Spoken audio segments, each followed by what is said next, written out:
In case I don't have time later on, allow me to please thank all of you. And it has been such an honor. It has been such a great, wonderful experience. I cannot believe that this is day 9, and the days have flown by for me. And when you are in good company, then time is always short and time is always fleeting. So I think I have been in the best of company here. I would like to especially thank Hussein Youth, Yasir, Hasan, many names I might not recall right now, but you are all in my hearts and my prayers forever. So thank you so much. I am honored by the invitation. I'm honored by the attention you have given, the kindness, the politeness, the respect you have shown. It is more than I am worthy of. But you know, this is our connection. Our connection is the wilayah of the Ahlul Bayt. And that is the strongest connection, that is the eternal connection, that is the connection that is not only for dunya, but it is for akhirah as well. And I suppose as the questions are coming around, I'll just start. Oh, here we go. One question someone asked, when did Imam Ali's name come in the Adhan? Was it after Eid al-Fitr? Ah, okay. Yes. Yes, so what we see is that upon, Eid al-Ghadir, there's a couple of things that happened. And, one of them was that when the Holy Messenger ﷺ instructed his companions to go in all 4 directions and call everybody who's gone forward back, and anybody who's left behind, call them forward. And then who have gone off to the right or left, bring them back over here in this central area. And at that time the companions said, what should we say? What are we calling them for? They're going to ask us. And so, the Holy Messenger said, tell them, Hayya ala khair al-amal. And so we see that also after Ghadir then, in the Azan, we see the bearing witness of Amirul Mu'mineen as-salatu was-salamu alayhi. That's right. It was not added in until the Ghadir. That is why on that day the religion was completed. Al-yawma akmaltu lakum deenakum wa atmamtu alaykum ni'mati. So that is what our history tells us, yes. And it's a slow ascension. Islam is slowly being introduced. The Muharramat, what is haram and what is halal and what you should do. It is an entire experience that occurs, an evolution that occurs for the Muslims over the 21 years of the Risala, or the 21 years of prophethood itself. Yes, please. When did the prayer change? Like, how come Sunnis pray with their arms closed? How come we pray with our arms down? Like, how did it get separated? Now, this is where historical discrepancies will creep up. So what's going to happen is when you're looking at the historical narrations of Sunni Islam, it'll be different from the historical narrations of Shia Islam. And we believe that we are still praying the way the Prophet prayed. So the idea is that what is their reference, and do they believe that they are praying the way the Prophet prayed as well? Yes, they do. So our narrations indicate differently. That means that we continue to pray exactly the way the Prophet prayed. We have absolutely no doubt about that. We see changes in the position of the arms. We see changes in the dhikr. We see changes in the timings as well. So these are historical changes that occur. And exactly how they occur, I mean, either there is a telling of different narrations, right? Also, politically what you'll see is that it very clearly distinguishes who is a follower of Ali. Because what we see is after the passing of the Holy Messenger, there was a great, the Shi'ani Ali and the rest of the Muslims, or whatever title we were giving at that time, these differences are there. And I think that, well, from my analysis, I feel that some changes were implemented to easily identify who is not following the current establishment and who is following Imam Ali. And what you will see is that some of the easiest ways to do that are very obvious differences you can see. So if we see somebody who is doing wudu and they are wiping down, or somebody wiping up, it's very obvious. If we see somebody who's praying with their hands open or their hands closed, it's very obvious. If we see somebody who is breaking their fast at this time or at that time, it becomes very obvious. So I think that there may have been also certain political maneuverings to distinguish these groups as well. If I can say that without getting in trouble, I don't know, we'll find out.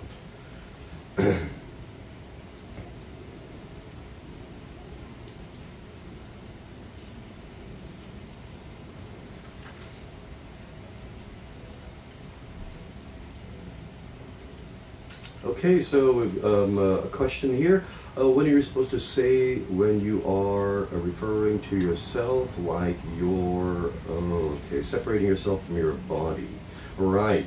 Now, this is an amazing question, and and it ties back to what we were talking about, discovering yourself. And the idea that I presented was based upon Amir al-Mu'mineen's law of the Mawsuf and the Sifat, which means that the owner is separate from the quality. There is one who owns the quality or owns something, and there's one who is owned. The owner and the owned will always be separate. So the idea was that there is an area inside of your inner universe from which you are saying, I am.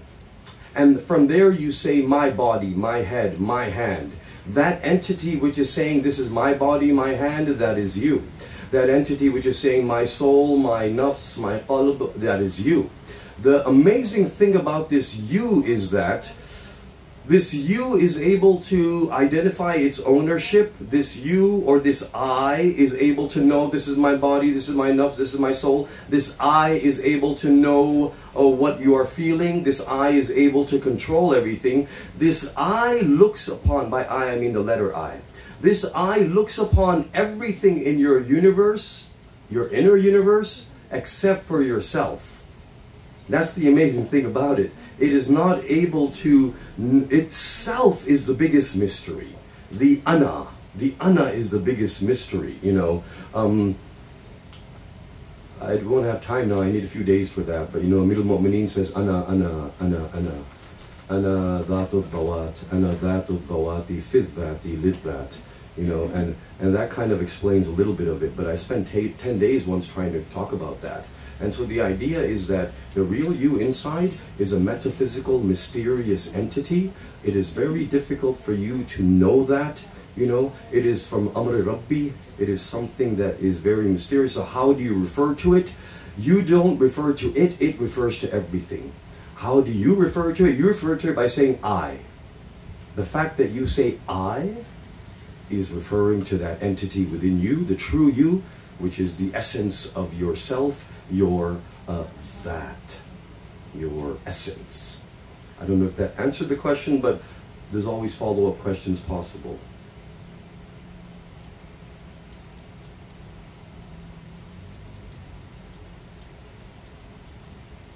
So what use is it to Allah that humans were created? Excellent question as well. The quick answer, absolutely no use. Then why did he create us? Well, why no use? What I mean is that we don't benefit him. Now, he says, hababtu an urafa, hababtu an urafa, khalaqtu ma khalaq. So, the idea that he wanted to be known is not that he wants to be known to be famous, or know that he needs to be known, but the idea was that a metaphysical, all-powerful entity is a creator. So he will create. He is a giver, so he will give. He is a sustainer, so he will sustain. He is merciful, so he will bestow mercy. He is a forgiver. He is a rewarder. So everything that he is part of his universal essence, and that will manifest. It's not possible for it not to manifest. He is the ultimate cause of all, and his effects will occur. The sun is a cause that causes heat. So the effect of the sun, the rays and the heat will always be there. As long as there is a sun, you will have an effect of that sun. In the same way, he does not benefit from us, but because he is what he is, he continues to create. Kulla yawmin huwa fi sha'n. He is always creating. Every day his universe is expanding. Every day there's more creation. Every day there's more sustenance. There's more in his treasure. So the idea of him creating is, for humans, it's really what we get is we get the honor of having intellect, so therefore we can know him better than any other creature that is without intellect. And so, you know, we become the ashraf of the makhluk. However, what you see is that I think the reason we're called, you know, the highest creation is because the 14 ma'asumin came in our form. I think that's what gave us the honor. The fact that they came in our form made our form very honorable. So the idea is that Allah does not benefit, but it is what He is. He is a creator. He is going to create. This is a natural manifestation of His being, a natural effect of His cause itself. So we gain every benefit from Him, and He will not benefit for anything. That is the inevitable reality and the logical conclusion of the ultimate cause of everything. Again, I don't know if I truly answered the question, so follow-ups will always help me.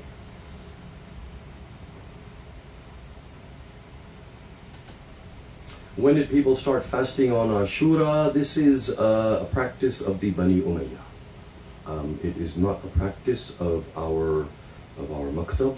It is something that Bani Umayyah started, and the reason was Muslims did have a habit of fasting if it was a big occasion for them, if it was an important occasion for them, if there was a victory involved, then they did fast. And so this was Bani Umayyah's declaration of a victory. But because Bani Umayyah had a great influence on Islam, then what we see is that many of the things they did, there are hundreds of thousands of narrations that have been fabricated and put into books during the time of Bani Umayyah. They're a propaganda factory. And so this is probably, this is when we see it starting. Not probably, but this is when we see it starting.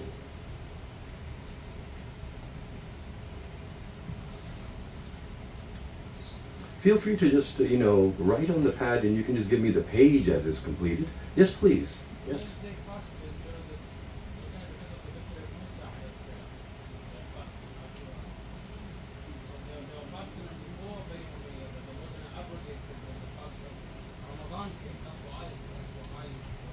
That would have been, yes, Bani Israel, yes, absolutely. Yes, that's when it was, that's when it's reinstated, yes. Yes, yes, thank you. Thank you for the clarification, yes. You know, as the questions are coming, I'll just jump in a little bit here and there. I hope it'll be like changing channels. I don't know how it'll go. But, you know, atheism is rampant in our society, and there are, you know, situations where I have been presented with children by parents, and please talk to them, and they are leaving the idea of believing in a God. They're leaving the religion, they're leaving the deen. So when we look at this situation, it is something that is an epidemic, and it is going to continue to grow.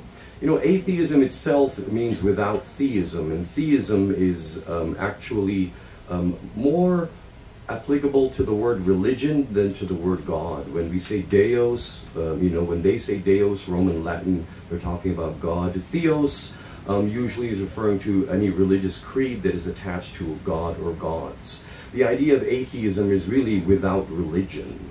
Then you'll meet people who are agnostic, and the idea of the agnostic, Gnosticism is, you know, knowledge, and so the idea is an agnostic is one who is not declaring there is no God, but rather is declaring I am unaware and I don't know if there is a God. So these distinctions are important as we continue.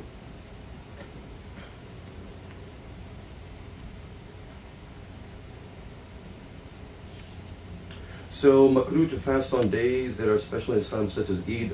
You know, specifically for Eid, yes, we do see that. You know, for Eid al-Fitr, because it is coming right after Ramadan, then that's why it is, we are not supposed to fast on that day. Not even makruh, it is forbidden. We don't fast on that day.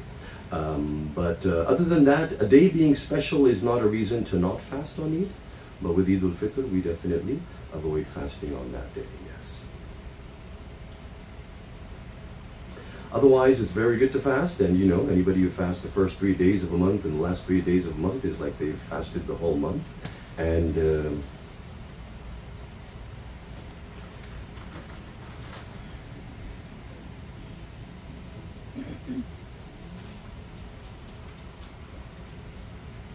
Okay, so good question. How can we live with AI without getting taken away by it? AIs are inevitable future.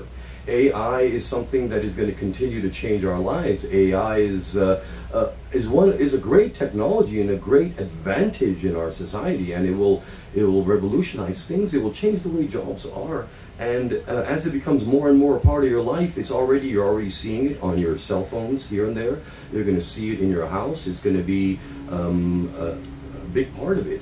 And AI really, I mean, what we're looking at is, we're looking at.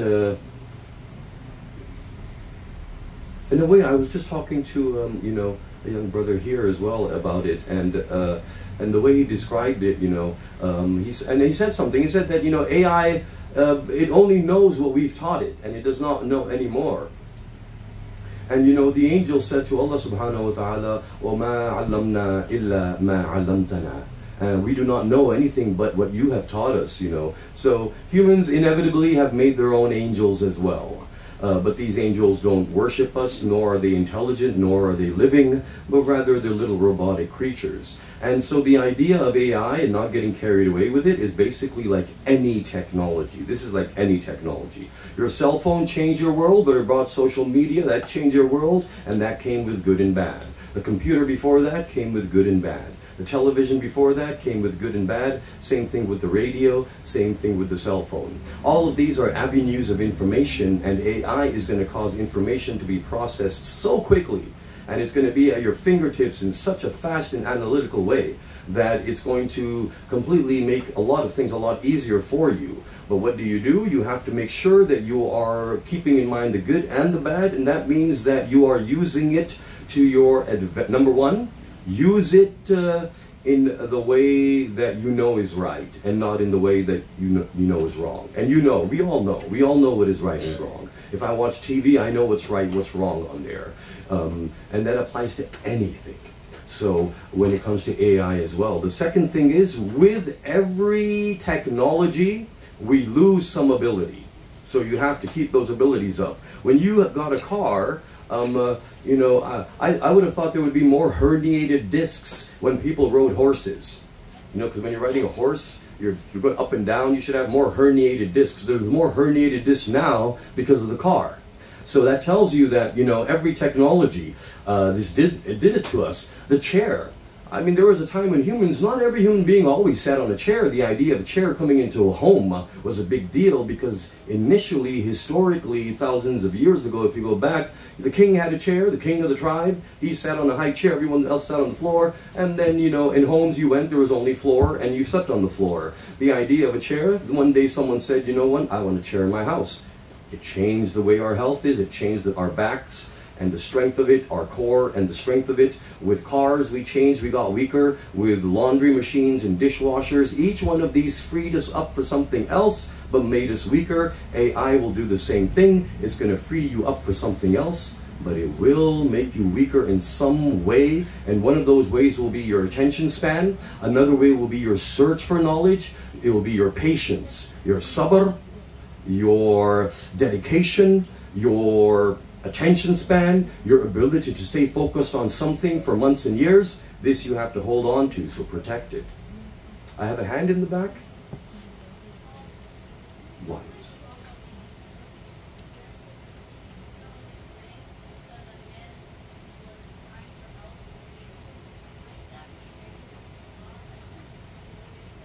Okay, I think I heard something about, is it about the ruku and the zakat? Is that?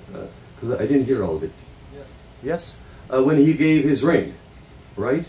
Okay. وَالَّذِينَ آمَنُوا الَّذِينَ وَيُقِيمُونَ الصَّلَاةَ وَيُؤْتُونَ الزَّكَاةَ وَهُمْ رَاكِعُونَ, right? ثم صل على محمد وآل محمد.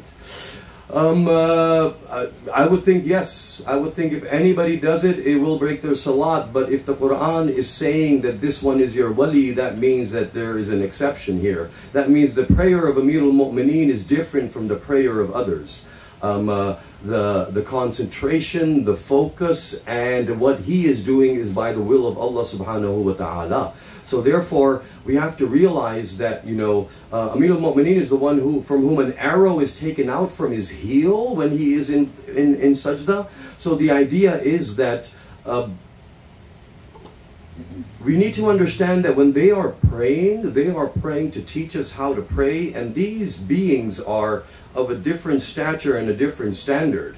I mean, you say, Ashhadu anna Muhammadur Rasulullah, when you're praying. And the Prophet is saying this as well. The Prophet is saying, Ashhadu anna Muhammadur Rasulullah. He's saying it for us so that we learn to say it and so that we pray. You see that if he's actually, like, his metaphysical prayer is going to be different from this. So the reason the ayah comes is the reason why he gave it away was also part of worship, you see. And that worship was that Allah wanted everybody to know who is their wali. So what Amirul Mu'mineen is doing when he's giving zakat is worship. But yes, if anybody else does that, that'll be different, absolutely. Okay, here's another question. And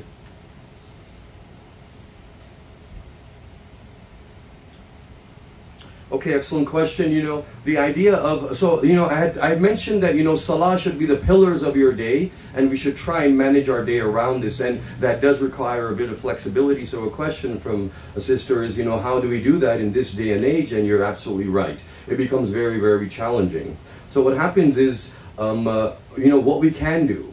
And even this is very hard, but if it's possible, the time of Fajr changes every day. So the idea is that we start our day when Allah wants us to. This is one thing that is probably the hardest to do, but it's the most in our control. That means Allah does not want us to, He doesn't want me to start my day at 7:30 or 7 a.m. where my alarm is. He wants me to start my day when He wants me. So what we do is we pin Fajr to be the beginning of our day.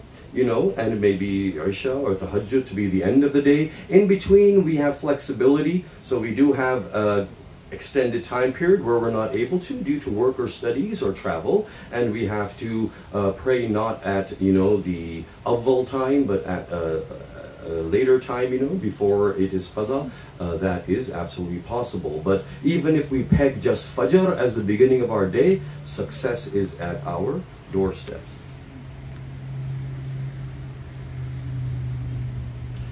Muharram and Ashura to the Muslims, and how is it explained? This is a very challenging, to the non-Muslims, a very challenging question, and how do we explain Matam? And how do we explain how we are crying? And how do we explain we are beating our chests, and the chains, and the walk, and all of these things? Very, very challenging, And the question is, now, are we trying to convince, or are we trying to justify, or are we trying to enlighten? So do not try to convince. I don't think that really works. Inna Allah yahdi man yasha.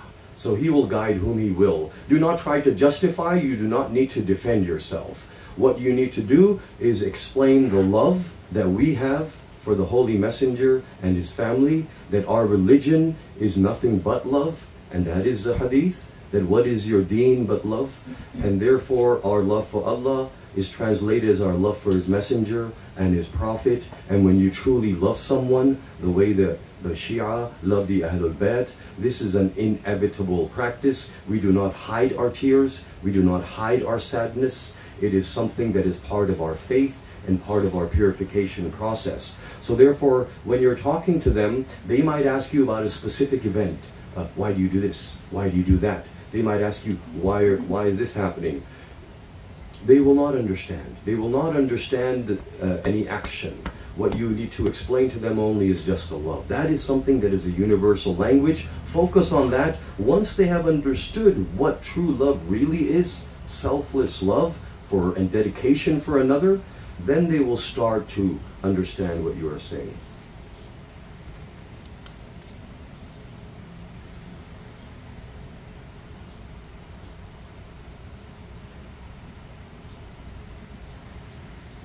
Okay, great question. The current society and the direction in which we're going, although I think this is going to fizzle out. I think you are already seeing it fizzling out. It never would have lasted very long. The idea of having pronouns, the idea of having 16 genders, and I don't know, 95 pronouns or something. Of course, when they went from 2 to 3, 3 to 5, 5 to 7, as they got more and more, I realized this is not going to last. This is somehow being fueled by some sources, economic sources, at the banking level, at the corporation level, at the diversity and inclusion policy level, governments, banks, corporations. There's a big conspiracy behind why this is happening, but what do we do in this situation? So what do I do when I meet people and I don't believe in their gods? I don't insult their gods. What do I do when I meet people and I don't believe in their beliefs? I don't insult their beliefs. If somebody wants you to call them by a certain gender, there's absolutely no harm in calling them by that if you can remember it. If there's too many of them, it'll be hard for you to remember anyway, and then you're done. So then, but you're noticing, I don't think that's going to happen. You know why? Because it's not practically possible. Allah subhanahu wa ta'ala created two genders so easy, just simple, you know, it was easy to recognize, it was easy to tell, we didn't have to worry about stepping on eggshells. So, absolutely, call them by the gender that they are. We do not have to fix them, but we have to always maintain our politeness and courtesy. Of course, if it becomes difficult for you, then you just try your best. It doesn't matter. It's not relevant. Standing your ground, stand your ground in the sense that they cannot force their ideology on you. Stand your ground. They cannot tell you that you have to believe in more than two genders. They cannot tell you that you have to believe that, oh, we can be whatever gender we want and we were born infinite, or we were born nothing and now we decide. You don't have to believe what they believe, and they don't have to believe what you believe. And you stay on your path. And so standing your ground becomes important if they're imposing upon you. If someone asks you, polite me, call me, whatever, I'll call you whatever, okay. I think, okay, I just want to make sure I don't miss it. Okay, we're getting some more here.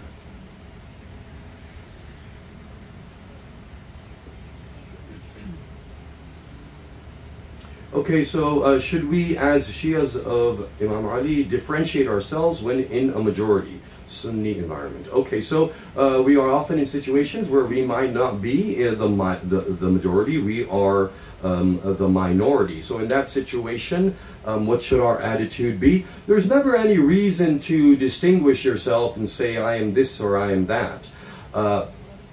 You know, when I talk to people, I don't state and declare my religion. They might look at me and know if they know me from my name or from my words. It depends on the environment, and in a non-religious environment, it's not something I declare.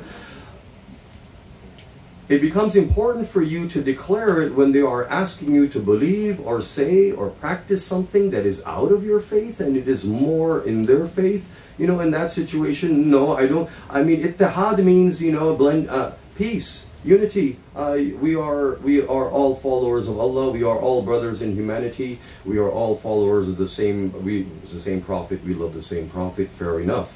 But do not ask me to break fast at your time. I'm not going to do that. Do not ask me to pray the way you do. I'm not going to do that. I will pray the way I do. I will practice my religion the way I practice it. If I need to declare it in order to defend my faith, absolutely I will. Otherwise, I don't. Otherwise, there's no advantage to going out of your way to declare it. Okay, and the next one.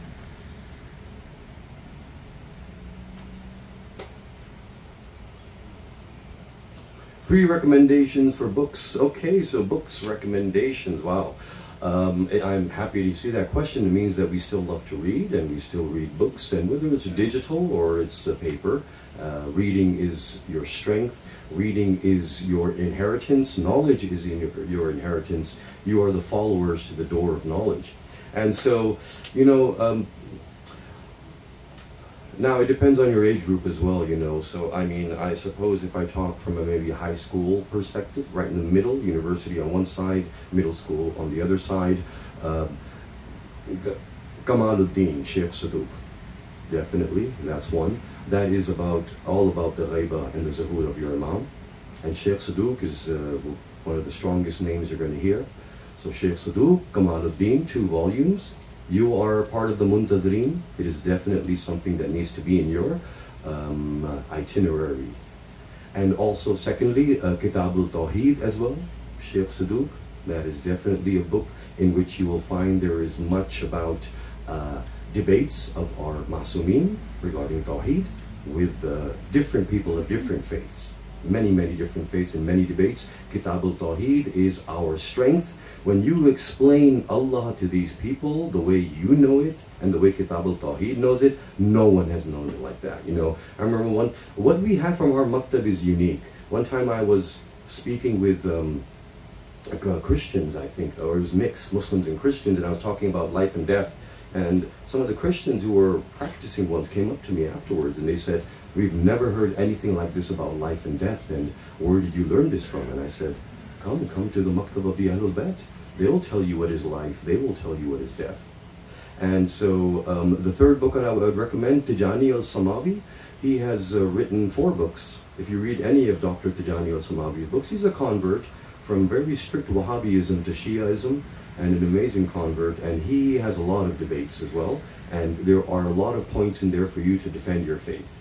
His first book is called Then I Was Guided in English. It's found in many languages. So those 3 I would recommend.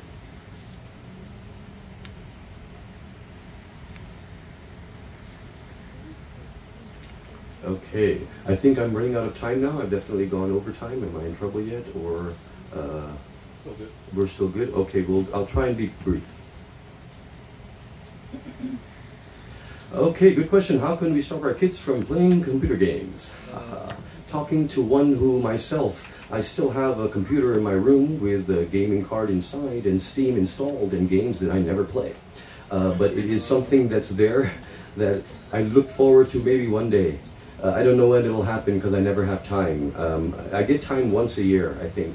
There's some one odd hour in my life where I'm like, hey, I got some time, nobody's around, okay. So, but what I find is that keeping busy is probably the best way, you know.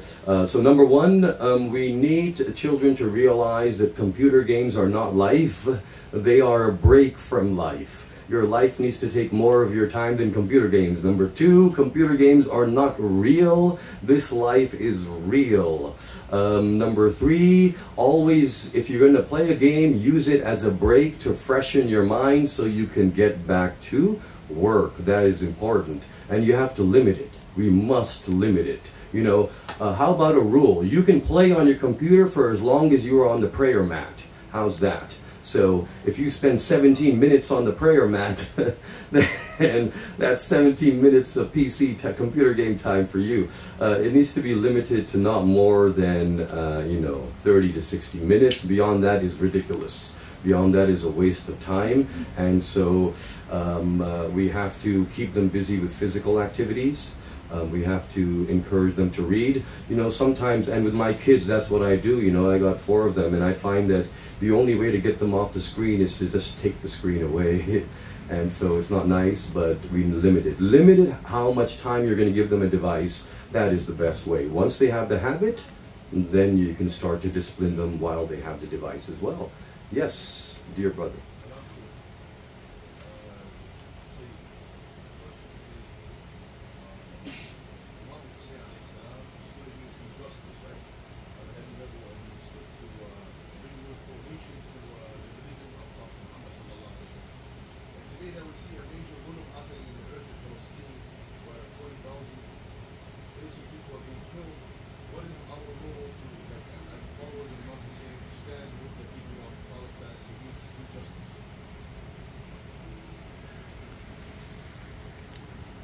So, absolutely, Imam Hussein stands for justice. He stands for the reformation of the deen. The deen was not being practiced at that time the way it should have been. You know, what has been the role of the Ahlul Bayt? Even when their enemies were thirsty, they gave them water. Even when their enemies asked for protection, they gave them protection. And when it comes to the Muslim Brotherhood, then our role is to definitely raise our voice. You know, we defend with our hand if we can. If we can't, with our tongue. If we can't with our tongue, then with our heart. And we have to highlight injustices in the world. highlighting injustices in the world is preparation for the coming of the Imam, because your Imam is coming to remove all of these injustices. I assure you that our raising our voice is not going to suppress injustice. The inevitable reality of all of this getting worse until our Imam comes has been narrated and explained to us in a lot of clear text. So therefore, we should raise our voice so that the humanity knows and is aware that there is one Savior who's going to come and fix this. And wherever we see injustice, and Palestine is an example of how it is possible to decimate a nation and kill women and children and do the worst tyrannies and have nobody really doing anything about it. This is what we see with the oppression upon the Ahlul Bayt as well. Who stood up for them when our Aimma were in jail? Who stood up for them when our Aimma were being martyred? You know, and it didn't happen, and it's going to continue that way. So absolutely, we should use every avenue possible, and social media is our great strength, and our words, and our stands, and our protests. All of these things help to prepare the world for our Imam.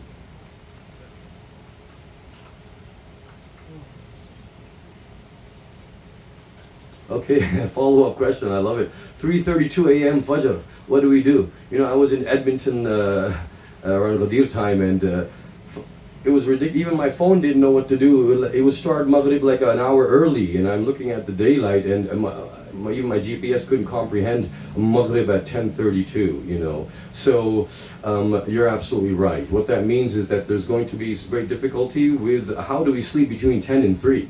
So that becomes very difficult, you're right.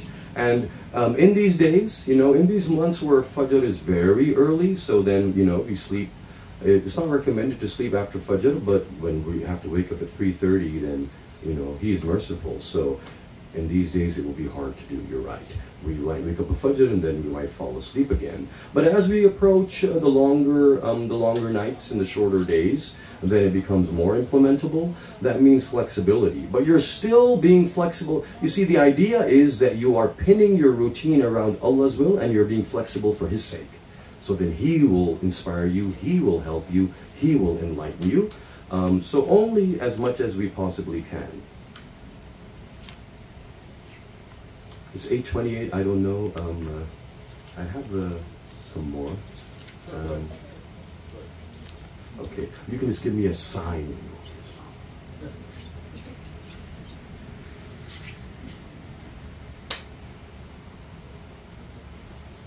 In the age of atheism, what can we do as youth to keep our faith strong? So the first thing we should do is keep our company strong. So keep company with people who are strong believers in the faith. That becomes very important. Number 2, realize that you are the enlightened one and not them. Realize that Allah will guide them through you and not you through them. Therefore, your confidence level, your self-esteem, your placing value upon yourself is very important. You need to realize your value. If you realize your value, everything else falls into place. The man comes up to one of our imams and says, "Oh Master, I am in need, I am desperate, can you pray for me? I am poor, I am destitute. I have nothing, I have absolutely nothing." And the imam says, "Okay, I'll pray for you, I'll give you everything that you want in the world." And he says, "Yes, Master, you can do that." He says, "Yes, I will give you all the wealth in the world. I want one thing from you." He says, "What do you want from me?" The Imam says, "I want from you the love you have for the Ahlul Bayt in your heart." He says, "I'm not going to give that." And then the Imam says, "So then why do you call yourself poor? Why do you say you have nothing? When you have something that you are not willing to trade for all of the wealth in the world, that means your faith is the most expensive commodity and you become the most precious entity. So how your tool is your self-esteem. Remember your value. Remember the day of judgment and where you will be standing at that time. And yours value, when you value yourself, your confidence, it manifests, it shows. The people around you will feel it and sense it. And they will be more inspired by you than trying to inspire you towards them.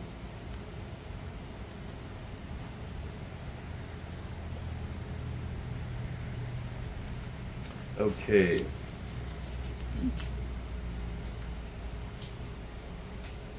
So how can we justify, latmiya and matam to people because of self-harm. So the idea of self-harm. Now what happens is, you know, self-harm is of course haram. When an action is done out of love for Imam Hussein, the Ahlul Bayt, exception has been made. And the reason for that exception is that love does not know boundary, and love moves beyond the acts of daily haram and halal. Awais al-Qarni is a man who broke his tooth when he heard that one of the teeth of the Holy Messenger had been martyred in the Battle of Uhud. And then after he broke his tooth, he broke a second, and these are found in Sunni texts as well. He broke a second tooth because he wasn't sure which one. He broke a third, he broke a fourth. He ended up, because he was unsure and he wanted to make sure he lost the same tooth as his Prophet out of grief, he broke all his teeth. He was such a man that when he came to visit the Prophet wasn't there. When the Prophet came back and Awais had already left, you know, the Prophet said, "I can smell his fragrance here. This is Awais." So this love and compassion is something that is way beyond self-harm. Sahih Bukhari, and how do we actually discredit it for Sunnis? Just ask them to read it, honestly. Just, they haven't read it.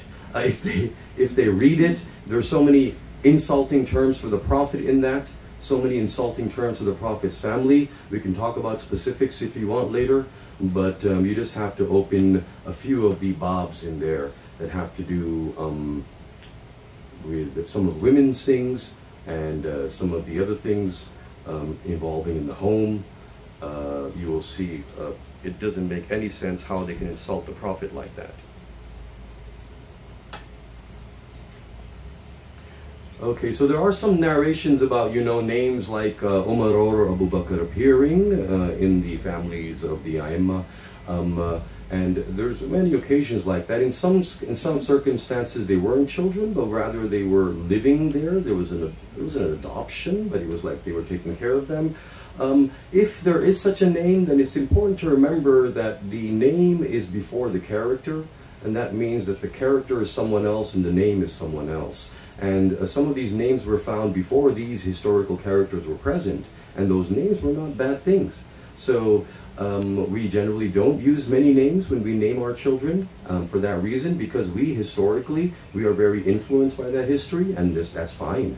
But if these names were found before those days, then you realize that the name rises above the personality.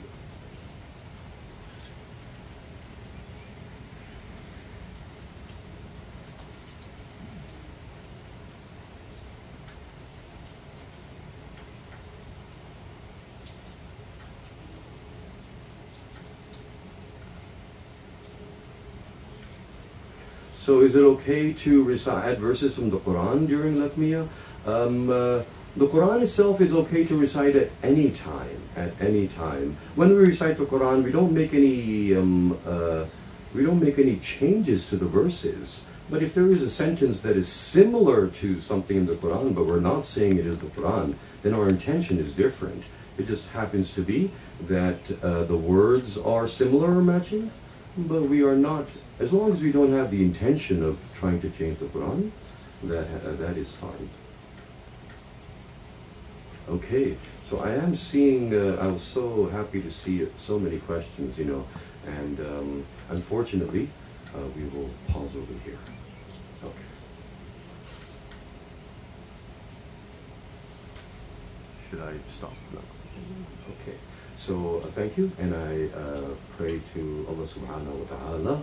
اللهم ارزقنا في الدنيا زيارة الحسين وفي الآخرة شفاعة الحسين. اللهم اكتبنا من زوار الحسين واجعلنا من الباكين في عزاء الحسين. اللهم احشرنا تحت لواء الحسين. اللهم ادخلنا الجنة من باب الحسين برحمتك يا أرحم الراحمين.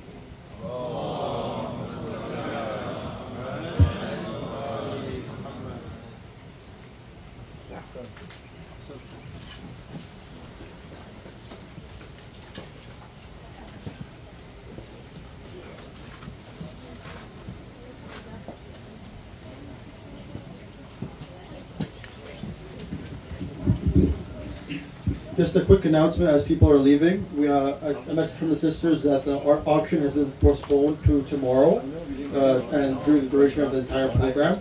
However, there will be a mokib going on towards the end of the program, so we do invite people to bring snacks and sweets for Tabago. So just want to make that announcement. Thank you guys.